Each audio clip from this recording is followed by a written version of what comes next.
Bonjour tout le monde, comment allez-vous? J'espère que vous allez bien et c'est une joie de vous retrouver. Super, donc c'est excellent et je suis très content de vous retrouver. Donc bienvenue à tous, super. Excusez-moi, j'arrive avec un petit peu de retard. Ok, donc bienvenue à tous sur ce direct. Donc on s'est un petit peu perdu de vue les derniers temps. La semaine dernière j'étais là avec un nouveau thème et je vais continuer sur ce thème aujourd'hui sur religion détox, un bon régime pour l'été de détoxification de la religion. Et comme on va le voir, c'est vraiment la révélation qui nous amène. Voilà, c'est ici la cure. Excellent, bien joué Gaëtan, c'est exactement ça, c'est aujourd'hui la cure. Et on va commencer un avant l'été, en général, c'est ça. Hein. On propose une petite détox pour pouvoir se mettre en maillot de bain sans complexe. Donc, bienvenue tout le monde. Et bonsoir à vous. Très content de vous retrouver. Super. Donc, on y va.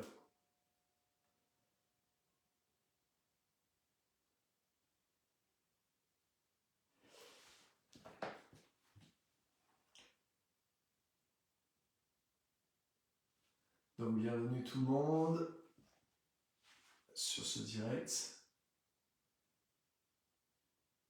Ok. Ok.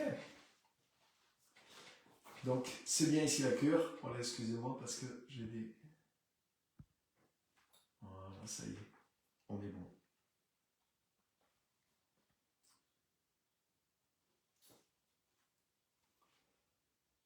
On est bon. Donc, on va voir aujourd'hui continuer sur ce petit thème de la détox.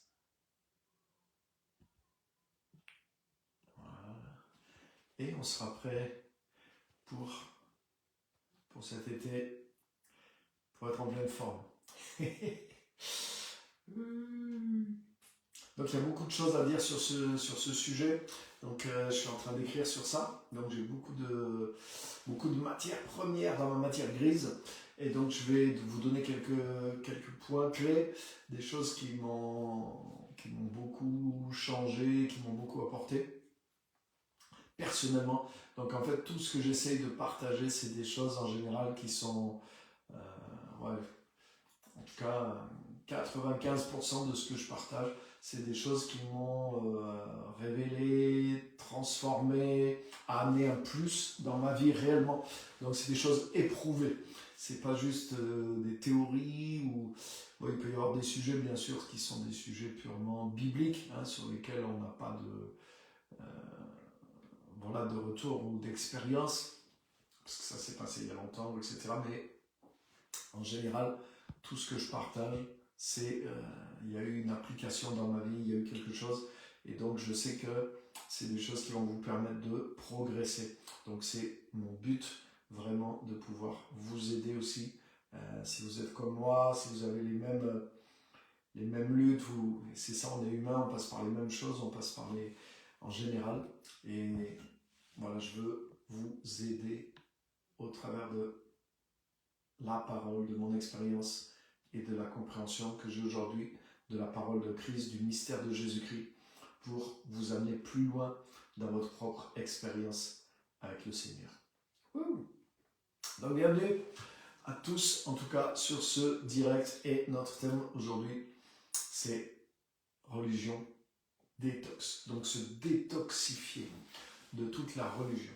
Et comme je disais la semaine dernière, on pense toujours, et c'est toujours facile de trouver plus pharisien que soi. C'est-à-dire que, en plus dans nos milieux, nous, évangéliques, pour la plupart d'entre nous qui sommes là, on pense que nous, on est dans le courant vivant du christianisme, et donc on se compare à la religion morte, et nous, non, on a une relation vivante avec Dieu, et bien sûr, c'est vrai tout ça. Et du coup, on pense que nous, on n'a pas besoin d'être détoxifié de la religion, parce que non, c'est les autres, il y a toujours, ah oui, les autres, c'est flagrant, ils font ceci, ils font cela. Et donc, on trouve toujours, comme dans la vie, si on se compare à ceux qui sont moins bons que nous dans un domaine, mais ça sera facile de se considérer comme étant les meilleurs. Mais le problème de ça réconforte un peu, mais ça nous empêche de progresser. Jésus a dit qu'il n'était pas venu pour les bien portants, mais pour ceux qui sont malades. Donc ça veut dire que pour pouvoir progresser, il faut que je voie mes défauts.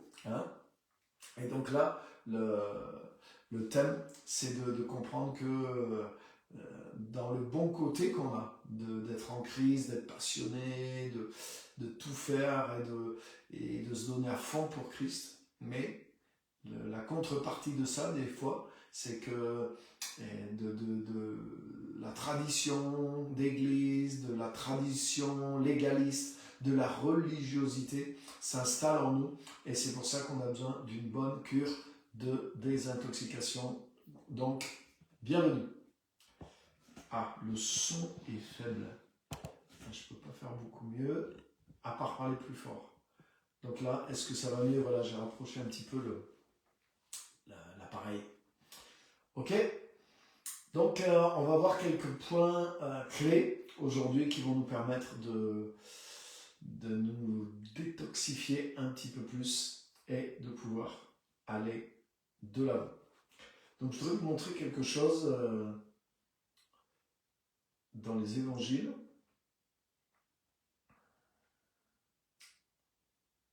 Alors,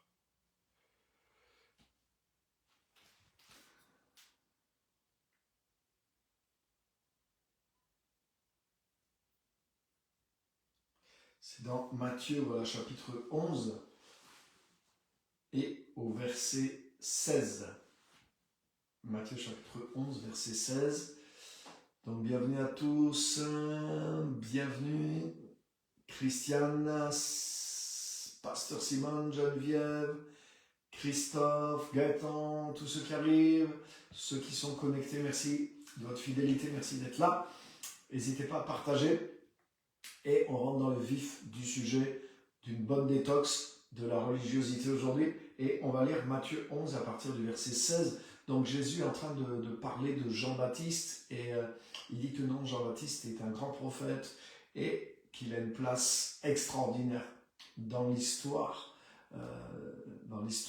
du royaume de Dieu en réalité, puisqu'il est la personne charnière entre la loi et les prophètes, c'est-à-dire toute l'ancienne alliance et maintenant la venue du royaume de Dieu. C'est du temps de Jean-Baptiste que tout ça s'est passé, donc je ne veux pas rentrer dans ce détail-là. Mais voilà, Jésus est en train de parler de Jean-Baptiste et de son message. Donc, au verset 14, si vous voulez bien accepter, c'est lui, Jean-Baptiste, qui est l'Élie qui devait venir.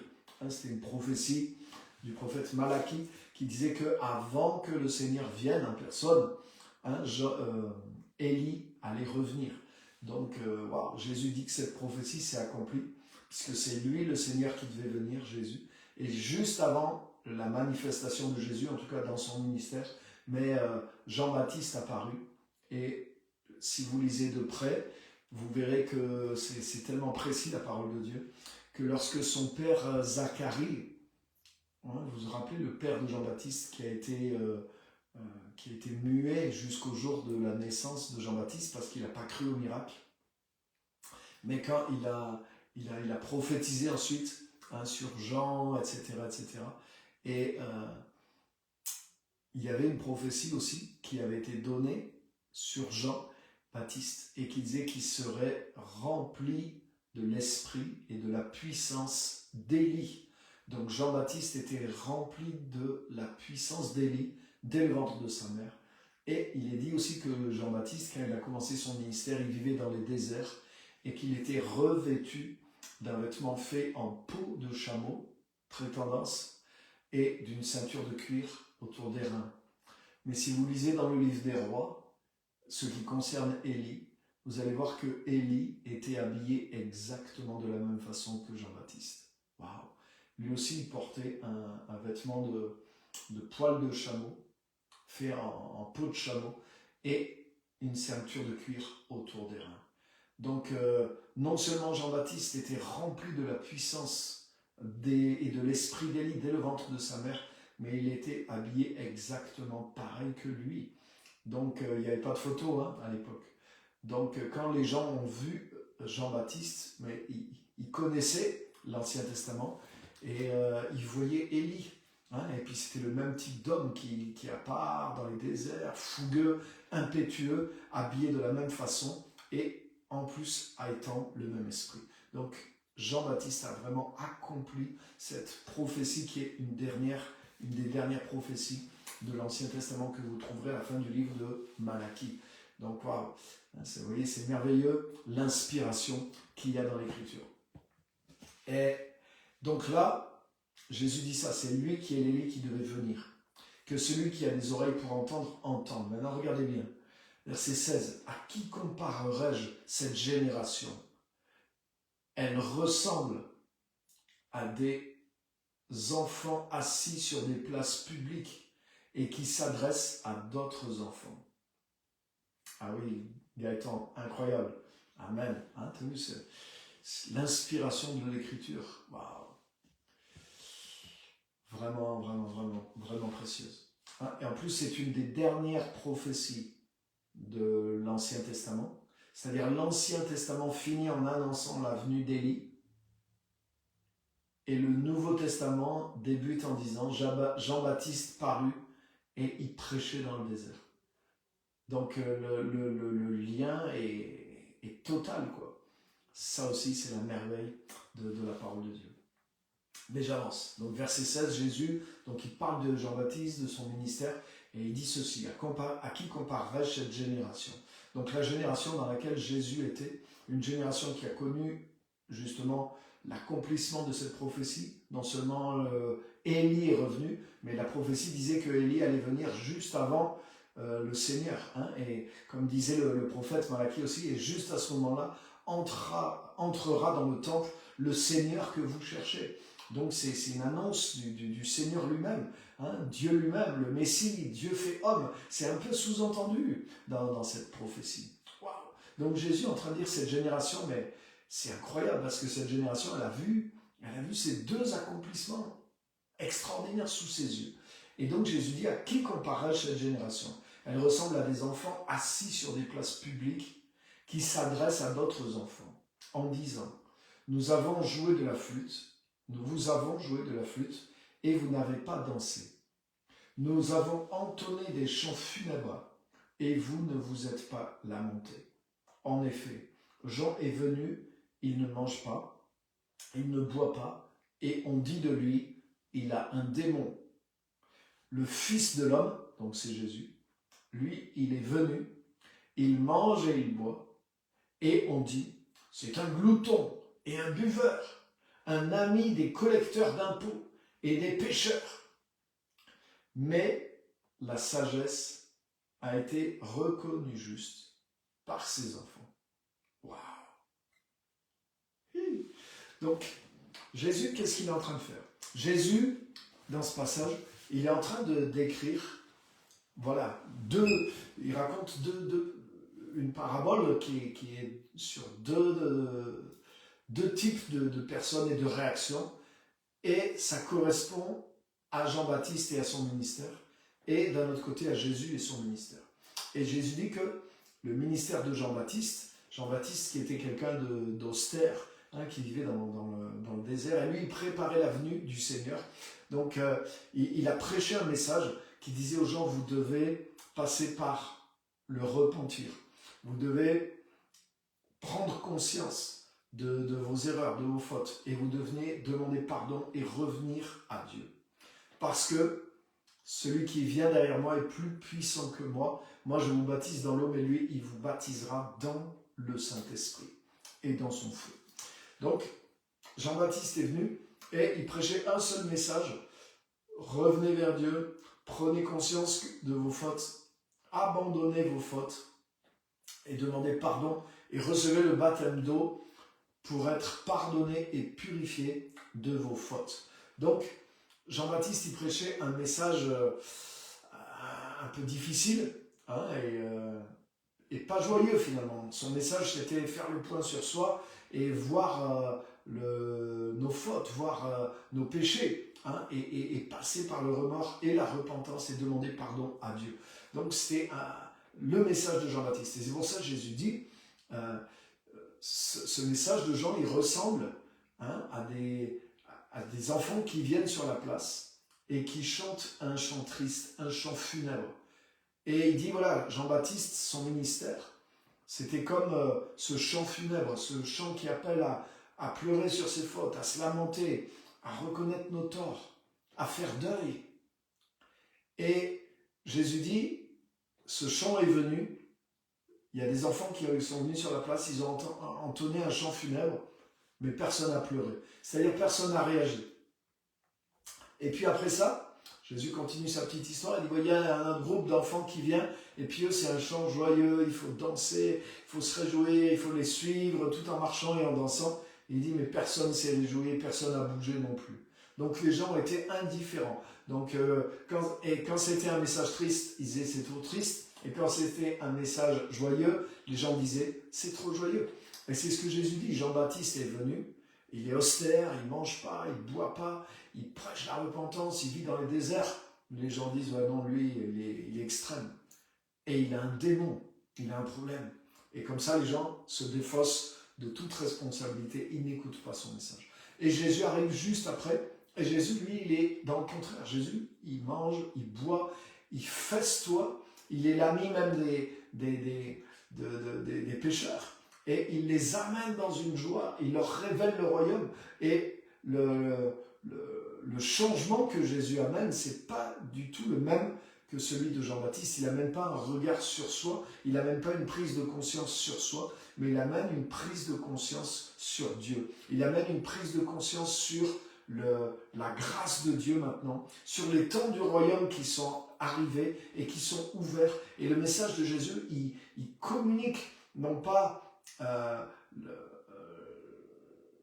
prise de conscience de nos fautes, un regard sur nous-mêmes qui est nécessaire, mais le message de Jésus, il amène une prise de conscience sur la manifestation de la grâce de Dieu qui est en train de se produire au travers de sa propre venue, la venue de Jésus, la venue du Messie qui ouvre maintenant le royaume de Dieu aux hommes. Hein. Ils peuvent rentrer par le pardon, ils peuvent rentrer par le renouvellement qu'il y a en Jésus et ils vont pouvoir rentrer dans toute la réalité, la puissance du royaume. Donc c'est un message de fête, c'est un message de joie, c'est un message de réconciliation, c'est un message de révélation d'un avenir prometteur et puissant avec Dieu.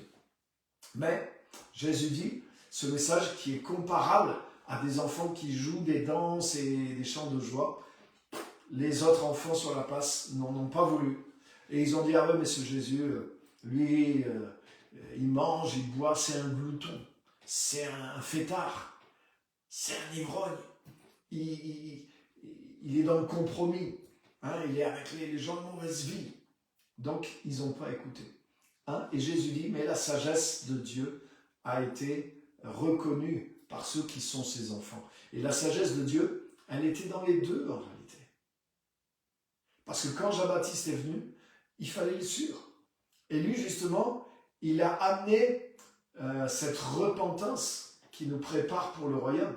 Et Jésus est venu amener une autre forme de repentance qui, elle, nous fait rentrer et vivre dans le royaume.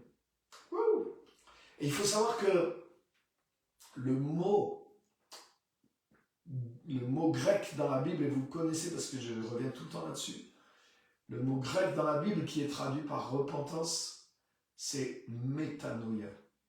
Et métanoïa, ça ne veut pas dire remords et pleurer sur nos fautes.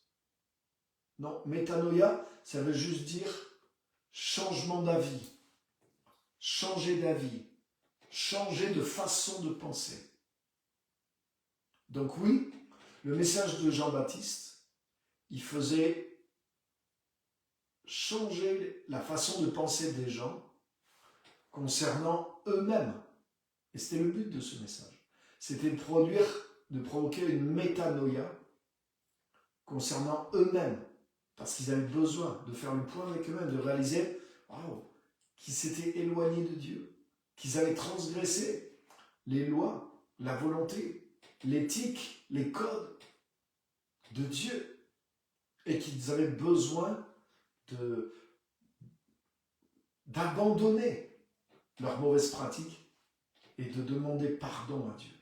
Donc ça, c'était une métanoïa qui les concernait eux-mêmes. Ils devaient changer de façon de penser par rapport à eux. Ils devaient réaliser qu'il y avait un changement à faire dans leur manière d'être et leur conduite. Mais vous voyez, le mot métanoïa, il veut dire simplement changement de façon de penser. Et quand Jésus est venu avec son message du royaume, il a mis une autre métanoïa, mais qui n'était pas du tout par rapport à un changement de pensée par rapport à soi. C'était un changement de pensée par rapport à ce que Dieu était en train de faire et par rapport aux promesses de Dieu. Le message de Jésus, et il prêchait aussi, et c'est traduit, et c'est là qu'on a besoin de la détox. C'est là le cœur de mon message aujourd'hui. Parce que Jésus a employé le même mot métanoïa en grec, mais dans nos Bibles, il est traduit par repentez-vous. Et dans le mot repentez-vous, il a une notion religieuse, et je vais y revenir dans un moment. Mais le message de Jésus, c'était, vous devez passer par la métanoïa. Pourquoi? Et non pas, je répète, non pas par rapport à vous-même. Vous devez changer de façon de penser par rapport à ce que Dieu est en train de faire maintenant, dans l'histoire, et de ce qu'il est capable de faire dans votre vie. Et Jésus disait, voilà, le temps des prophètes et de leurs promesses est accompli. Vous n'avez plus à attendre. Le royaume de Dieu est arrivé. Et vous allez pouvoir entrer dedans si vous changez, en changeant votre façon de penser. Vous devez croire dans ce message. Vous devez croire dans cette promesse. Et vous allez entrer et connaître les richesses du royaume, l'accomplissement des promesses qu'ont annoncé et prophétisé tous les prophètes depuis Abraham. C'est ça le message de Jésus.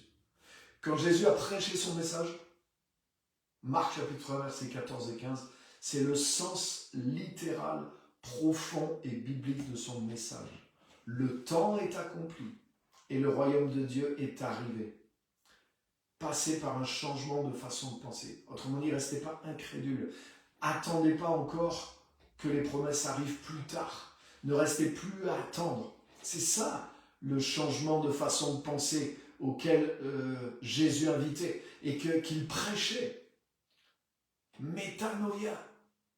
Changer d'avis, changer d'attitude. Pourquoi? Mais le temps est arrivé.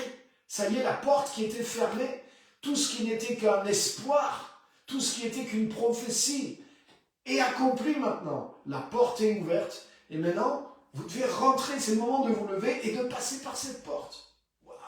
Donc vous devez changer votre façon de penser les choses. Vous n'êtes plus à attendre que des choses arrivent plus tard. Vous ne devez plus attendre, vous ne devez plus espérer, vous ne devez plus douter, vous ne devez plus analyser. Mais vous devez entrer maintenant. Parce que les choses sont là, elles sont arrivées. Le temps est accompli. Waouh! Donc c'est notre position qu'il vous faut. C'est notre façon de penser. Vous devez croire maintenant pour pouvoir entrer maintenant. Vous devez saisir quelque chose maintenant. Vous n'avez pas à croire pour plus tard, mais c'est d'entrer maintenant. Et voilà la métanoïa qu'a prêché Jésus.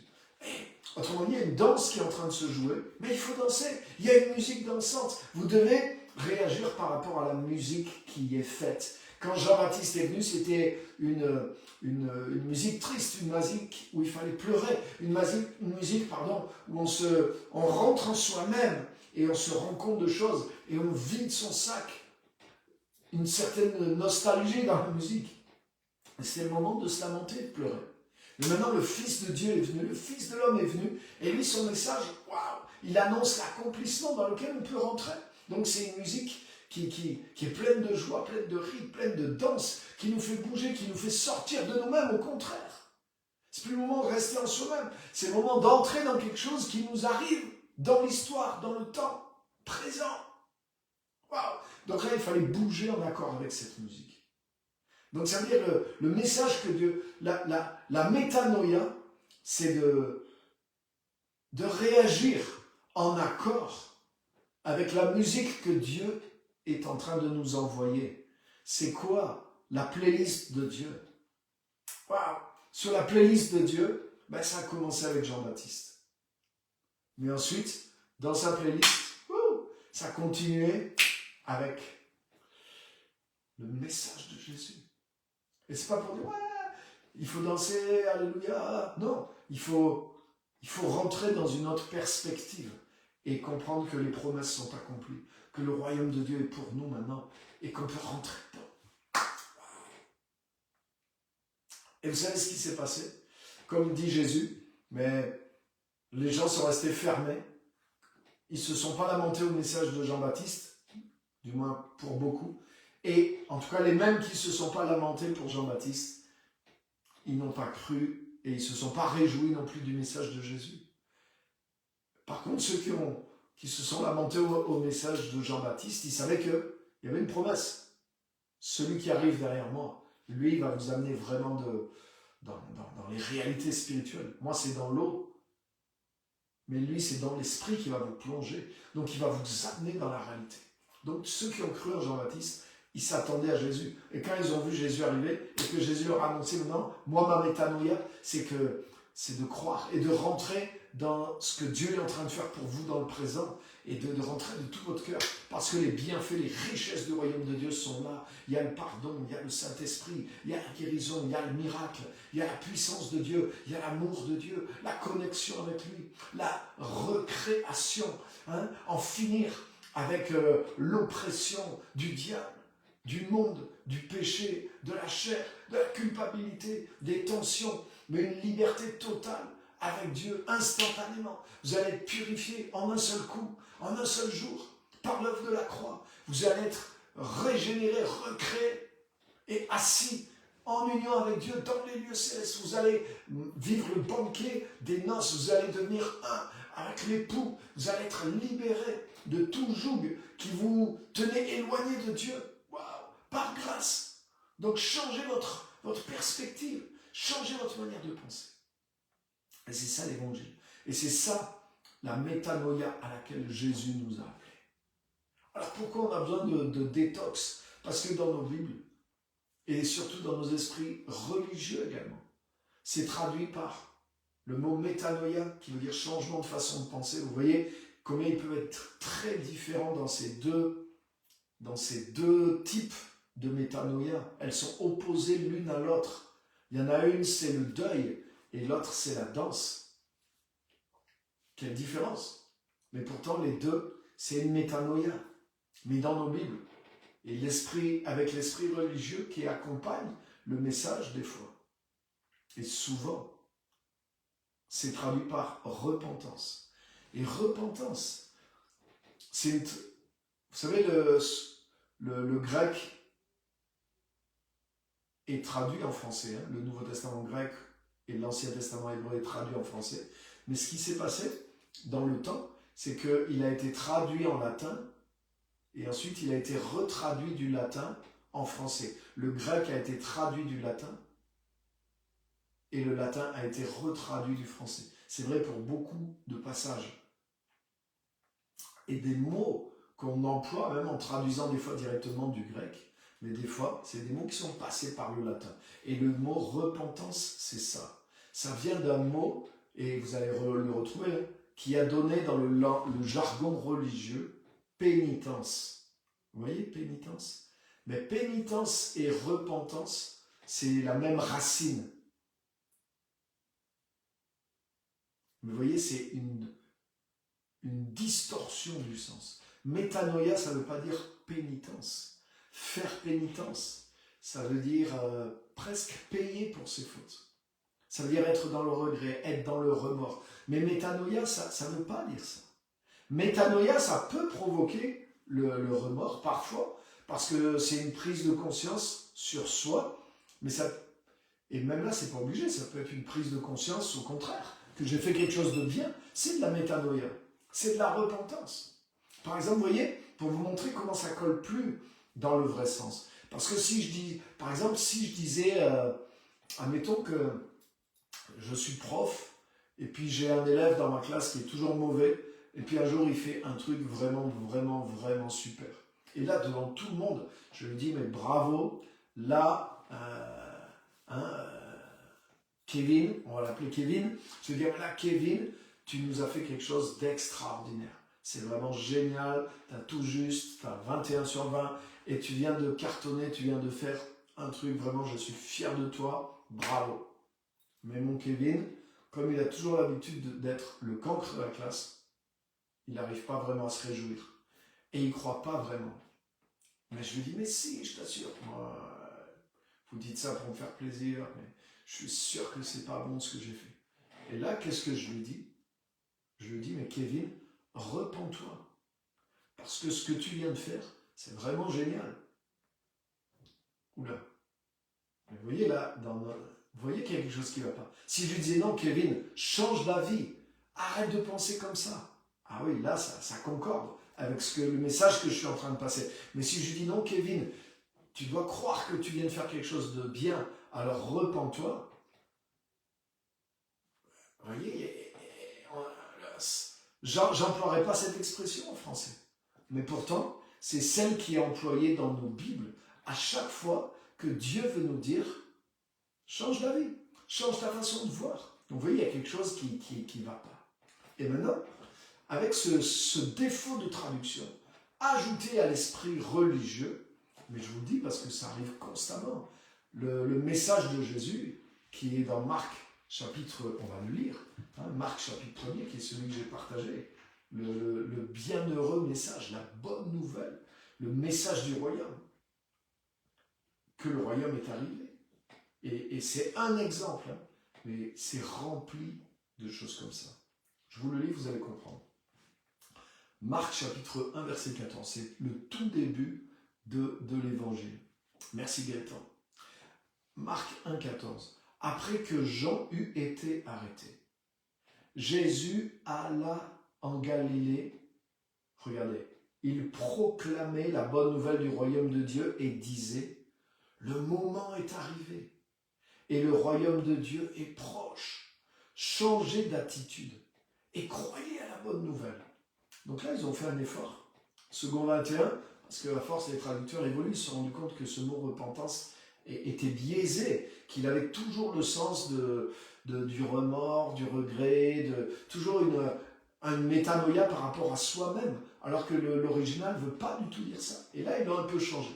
Mais si je lis, et dans la version courante, souvent, voilà, le royaume de Dieu est proche, repentez-vous. Repentez-vous parce que le royaume de Dieu est proche. Mais je vous garantis, pour 90% des chrétiens, ce verset, ça veut dire pour eux, vous devez vous repentir de vos péchés parce que le royaume de Dieu est proche dans le sens Jésus va revenir. Mais là, ce verset ne dit pas ça, puisque Jésus commence, c'est la première fois que Jésus prêche. Donc Jésus ne prêche pas en disant le royaume de Dieu est proche, dans le sens je vais revenir. Il est juste en train de venir là. Il n'est pas en train de dire je vais revenir. Il n'a même pas commencé vraiment ce pourquoi il est venu. C'est son premier message. Mais vous voyez, souvent on commence. Vous devez vous repentir parce que le royaume de Dieu est proche. Ça veut dire la fin du monde arrive. La fin du monde arrive. Repentez-vous de vos péchés. Mais c'est ça qui est sorti de ce message. Mais c'est pas du tout ça. Vous voyez là, l'esprit religieux. L'esprit religieux, et pourquoi c'est grave?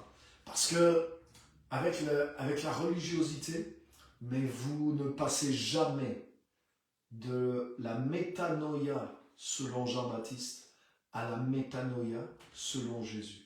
Et vous êtes enfermé dans ce concept de repentance. C'est pas juste, vous voyez là, je l'ai montré au travers de comment l'esprit même religieux au fil des siècles a tordu le texte pour que... Mais pourquoi? Parce que les religieux, ils comprenaient les choses que dans un sens religieux et toujours négatif. Donc ils ont même tordu le sens des mots pour l'amener là, et donc ça a rajouté au problème. Mais c'est pas juste un problème de 2-3 choses dans un texte. Le problème, c'est que beaucoup de gens, ils vivent, même une fois qu'ils se sont... Et cette première prise de conscience sur nous-mêmes, elle est nécessaire, elle est importante, on en a besoin. Hein, Jésus a dit, Jean-Baptiste est venu avant Jésus et il fallait le suivre.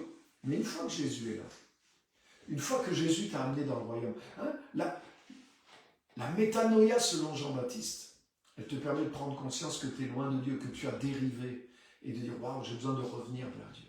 Mais maintenant, Jésus arrive avec sa métanoïa, et il te dit, maintenant, rentre par moi, par le pardon, par la purification, le renouvellement de ta personne. Et le royaume de Dieu est là, et maintenant, tu rentres dedans. Et maintenant, une fois que tu es dans le royaume, tu ne vas pas revenir à te redire, ah mais là je suis plus la bonne personne, voilà, qu'est-ce que je suis mauvais, ah mais qu'est-ce que je fais dans le royaume, ah mais non, je suis vraiment pas bon. Tu ne peux pas rester dans cette métanoïa de remords et de repentir. Tu peux pas, tu vois ce que je veux dire? Ton repentir t'a permis d'aller jusqu'à la porte, mais une fois que la foi, parce que la métanoïa de Jésus c'est la foi, c'est plus le repentir, c'est la foi. C'est de dire, oh, le royaume de Dieu est là, Dieu est bon, l'amour de Dieu s'est manifesté, la grâce est disponible, le royaume de Dieu est proche. Ça ne veut pas dire la fin du monde arrive, non, ça veut dire la réalité du royaume, et elle est proche, elle est à ta portée. Hein, dans les traductions en anglais, elle est à portée de main. Jésus est en train de dire, le royaume de Dieu, il est arrivé, et regarde ce qu'il dit. Il proclamait la bonne nouvelle du royaume de Dieu en disant, le moment est arrivé. Et le royaume de Dieu est proche. Donc, vous voyez, le message qui est prêché aujourd'hui, c'est le royaume de Dieu est proche, dans le sens, la fin du monde n'est pas loin. Mais ça ne colle pas avec ça, parce que Jésus ne disait pas c'est pas loin, il disait c'est arrivé. Le temps, le moment est arrivé. Donc, il ne parlait pas de la fin du monde, il n'a pas dit c'est la fin du monde. Il a dit non, c'est le temps du royaume qui commence. Le moment est arrivé. Et ça y est, le royaume de Dieu, il est ouvert. Il est accessible. Wow. Et d'ailleurs, il le dira dans le premier texte qu'on a lu, Matthieu 11. Hein, il dit, la loi et les prophètes, donc le temps de la loi et des prophètes, l'Ancien Testament, a duré jusqu'à Jean-Baptiste. Et il dit, mais maintenant, depuis les jours de Jean-Baptiste jusqu'à maintenant, c'est le royaume de Dieu qui est annoncé. Et ce sont les violents qui s'en emparent. Ouh. Donc, voyez. Et vous voyez comment l'esprit religieux veut toujours te ramener dans le repentir. Alors que Jésus veut t'amener dans la foi. Mais vous voyez, ça n'a plus rien à voir. Ça n'a plus rien à voir. Mais beaucoup de chrétiens, des mouvements entiers, des générations entières, passent leur vie dans le repentir. Passent leur vie devant la porte du royaume. Et pour eux, effectivement, ils pensent que vraiment la porte réellement du royaume s'ouvrira le jour où Jésus reviendra, ou le jour où ils vont quitter cette terre. Alors que la bonne nouvelle, mais c'est pour ça qu'il faut une autre forme de métanoïa, qui n'est plus du repentir. Vous voyez? La métanoïa de Jésus, c'est la foi. La foi qui te permet de pénétrer, de saisir et de posséder toutes les richesses que Jésus est venu amener. Il a dit, celui qui naît de nouveau, il entre dans le royaume de Dieu. Donc Jésus est venu amener un accès au royaume de Dieu. Wow. Justement, je termine avec ça, les pharisiens, les hommes religieux du temps de Jésus, ils disaient, mais Jésus, ça ne va pas, comme là. Il mange avec les prostituées, il mange avec les pécheurs, il mange avec les gens de mauvaise vie. Et Jésus leur a dit, vous savez quoi? Mais tous ces gens que vous appelez ces gens de mauvaise vie, les pécheurs, les collecteurs d'impôts, les prostituées, ils vous devancent dans le royaume de Dieu. Aujourd'hui, ils vous devancent dans le royaume de Dieu. Maintenant. Pas ils vous devanceront un jour, non. Il a dit, ils vous devancent dans le royaume de Dieu. Pourquoi? Parce qu'eux, ils ont cru. Ils ont cru à Jean-Baptiste et ils ont dit, waouh, nos vies sont incorrectes. Mais ils ont cru à Jésus qui leur disait, il y a le pardon, il y a la grâce et vous pouvez rentrer maintenant dans le royaume. Donc ils sont rentrés dans le royaume. Alors que les pharisiens sont restés dans sans réagir aux paroles de Jean, sans réagir aux paroles de Jésus, aucune métanoïa. Non, on reste comme on est, on continue sur nos acquis, on continue notre religion, mais ils ne sont pas rentrés du coup dans le royaume qui était à leur portée. Donc du coup, les pécheurs, les gens de mauvaise vie et même les prostituées, qui eux sont rentrés dans la foi que Jésus est venu leur amener, ils les ont demandés, ils les ont devancés dans le royaume de Dieu. Wow. Yes. Gaëtan qui nous dit, on peut dire en fait, le royaume de Dieu est arrivé, ayez la foi. 100%. C'est exactement ça le message de Jésus. Le moment est arrivé. Tout ce que vous avez attendu, tout ce que la loi et les prophètes ont annoncé, le retour du royaume, la venue du royaume, quand le Messie arrive, le royaume arrive. C'est dans les prophètes. Mais Jésus est le Messie. Et il amène le royaume. Simplement pas un royaume politique, comme certains avaient imaginé. Mais il amène la réalité, la puissance du royaume. Même ça y est, le temps est accompli. Donc le royaume de Dieu est arrivé. Ayez la foi et vous allez rentrer dedans. Ayez la foi. La métanoïa dont vous avez besoin maintenant, quand vous entendez l'évangile, c'est la foi. Et le vrai message qui s'adresse à ceux qui sont enfants de Dieu, mais c'est un message qui procure la foi. C'est pour ça, Romains 10, 17, il dit, la foi vient quand on entend la parole de Christ. Wouh, mais c'est puissant. C'est pas la même chose. Il y a des gens qui prêchent à partir du Nouveau Testament. Hein. Il y a des gens qui prêchent même en parlant de Jésus. Mais leur message te casse en deux. Leur message ne te procure pas la foi, l'esprit de foi, qui te fait voir ce qui est à toi maintenant en Christ, qui te fait grandir dans le royaume, qui te fait t'emparer des choses du royaume. La foi vient quand on entend la parole de Christ, le réma de Christ. C'est-à-dire on pourrait dire quand tu entends le message par lequel Christ te parle vraiment.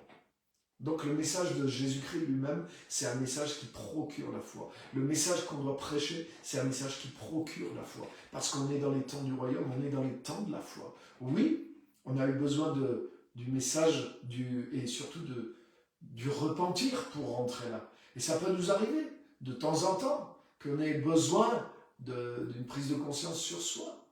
Mais la prise de conscience générale que Dieu nous donne, par le message de Jésus, c'est la foi. C'est une prise de conscience de foi sur les possibilités du royaume, sur même qui nous sommes nous en Jésus-Christ. C'est plus une prise de conscience négative sur moi, mais c'est une prise de conscience sur qui je suis en Christ, une prise de conscience positive dans la révélation. C'est pas du repentir de ce que je fais mal, mais c'est une révélation de ce que je suis capable de faire bien au-delà de ce que je pouvais imaginer, parce que Christ vit en moi à présent. Wow. Vous voyez, c'est carrément l'inverse, la métanoïa selon Jésus. Et c'est pour ça que l'esprit religieux, il ne comprend pas cette dimension de révélation.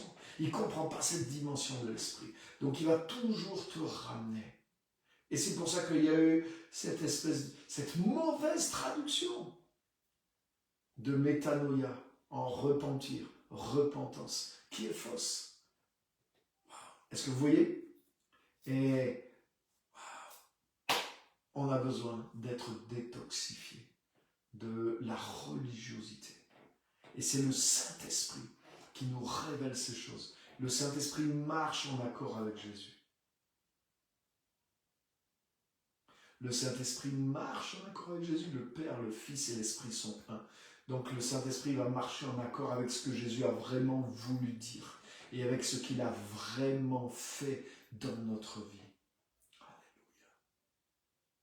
Alléluia. Une vie transformée, une vie renouvelée, une vie puissante par le royaume de Dieu.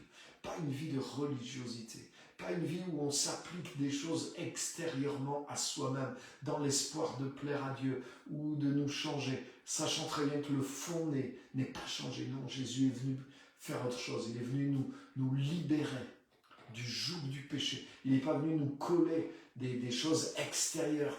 Ah, je dois faire ci, je dois plus faire ça. C'est pas ça. Il est venu changer notre cœur. Il est venu nous libérer. Et il nous fait accéder à la vie qui est en lui, aux choses du royaume, aux richesses du royaume. Il nous a mis en contact avec le royaume et toutes ses réalités. Et c'est ça la métanoïa qu'il nous propose. Le royaume est là, le temps est accompli, mais crois dans ce message. C'est une bonne nouvelle. L'évangile, c'est une bonne nouvelle à vie pour toi maintenant, qui est rentré dans le royaume de Dieu. De gloire en gloire, de bonne nouvelle en bonne nouvelle. Alléluia. Donc, détoxification de toute compréhension religieuse du message de Jésus. Et on a vu cet exemple avec ce mot métanoïa et avec la manière dont on comprend très souvent de travers beaucoup de passages et le message même de Jésus. Donc voilà ce que je voulais partager avec vous. Voilà, c'est un tout petit... on va trouver ça dans Religion Détox, c'est un des points, un tout petit peu, c'est juste un petit point d'un chapitre ça. Et je vous garantis qu'il y a beaucoup de choses. Et waouh, cette détox va vous faire du bien, cette détox m'a fait tellement du bien.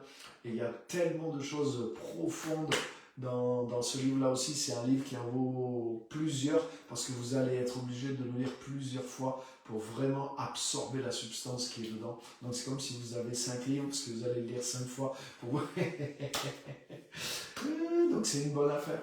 Et voilà, je suis content parce qu'il y a toute une richesse dedans. Donc merci à tous. Et merci pour vos commentaires, merci d'avoir été là, merci d'avoir partagé le message aussi. Donc voilà, que Dieu vraiment vous encourage et vous bénisse. Et à très bientôt. On est bien, on est en été, vous avez vu ça. C'est super. Donc on va se retrouver ce dimanche en plein air aussi avec certains. On va passer des bons moments aussi dans le Seigneur, dans le partage ensemble. Et donc je me réjouis pour tout ça aussi. Parce que chaque fois qu'on se retrouve, mais on va échanger, on va s'édifier mutuellement par le Seigneur aussi. Donc soyez bénis et tous encouragés, que la grâce de Dieu soit avec vous. Et Dieu n'est pas contre vous, Dieu est avec vous, qui que vous soyez. Et vous qui êtes enfant de Dieu, mais Dieu s'est mis dans la balance de votre côté. Donc il veut vous aider, il veut vous sortir de vos luttes, de vos difficultés, il veut vous affranchir. Il veut agir dans votre santé, dans votre guérison, et il veut vous bénir aussi. On va juste terminer par la prière. Et je voudrais juste libérer cette grâce sur vous. Quelqu'un qui est là, qui a besoin de guérison physique, mets ta main là où tu as le problème. Et le Seigneur va te libérer. Mets la main là où est le problème. Et au nom de Jésus, Seigneur, je te remercie. Je te remercie de nous encourager. Je te remercie de nous amener la métanoïa du royaume et non pas juste le repentir religieux. Donne-nous plus, donne-nous, Seigneur, de passer par les métanoïas dont nous avons besoin, Seigneur, et celle de la foi, celle du royaume, celle de Jésus-Christ, qui nous amène toujours de gloire en gloire. Merci, Seigneur, de nous détoxifier de toute la religiosité qui essaie de s'infiltrer dans nos systèmes, dans nos pensées, dans nos messages, dans nos églises et en nous. Merci Saint-Esprit pour la parole qui nous libère et qui est claire, qui établit des frontières claires. Merci pour ça, parce que tu veux nous amener dans la gloire de ton royaume. Seigneur, bénis les personnes aussi qui sont là, qui ont besoin de guérison maintenant et qui écoutent ce message en ayant besoin de guérison, qui ont la main maintenant. Mettez votre main maintenant, là où vous avez le besoin dans votre santé. Au nom de Jésus-Christ, que ce soit libéré maintenant. Au nom de Jésus, que la guérison soit libérée. Au nom de Jésus, que ce qui vous écrasait, vous opprimait, soit libéré, soit dégagé maintenant, soit ouvert. Là où il y a eu un écrasement, peut-être dans les os, peut-être dans les os sur quelque chose et qui a créé une douleur, que ça soit libéré, que ça soit ouvert maintenant et qu'il y ait la guérison au nom de Jésus-Christ. Alléluia. Toute maladie aussi qui touche à votre cellule, à votre sang, qui circule dans votre système, qui touche à un système qui est défectueux. Mettez la main là aussi, vers un endroit qui correspond. Et au nom de Jésus-Christ, par ton souffle de vie, Seigneur, viens purifier le sang, viens purifier les os, la moelle osseuse, Seigneur, les globules même, et amener vraiment la purification dans le sang et dans les cellules et les globules. et que toute trace de maladie dans la moelle soit complètement purifiée et guérie maintenant, au nom puissant de Jésus-Christ. Merci Seigneur, toute forme de maladie dans le sang, toute forme de maladie dans les cellules soit purifiée, soit ôtée maintenant et guérie totalement au nom de Jésus-Christ. Merci de ce que tu fais. Et merci de ton œuvre dans les vies. Merci des témoignages qu'on va avoir en retour. Merci Seigneur, tu libères et tu guéris de toute douleur, tout problème aussi de sommeil, d'impossibilité à dormir au nom de Jésus-Christ. Seigneur, que tu ramènes la paix dans le cœur, mais aussi dans le corps aussi, que le fonctionnement se change et que le sommeil revienne pour que la personne soit renouvelée et soit en forme physiquement au nom de Jésus-Christ. Toute insomnie, maladie chronique soit guérie maintenant et parte maintenant au nom de Jésus. Amen et Amen. Merci Saint-Esprit pour ce que tu fais dans nos vies à tous. Amen. Voilà, merci beaucoup à tous. Merci d'avoir été là. Et c'était chouette de partager ces moments avec vous. Merci pour vos commentaires et toutes les choses. Merci, envoyez des témoignages, des retours sur tout ça. Et on continue notre détox pour être en pleine forme pour l'été. Soyez bénis, à bientôt.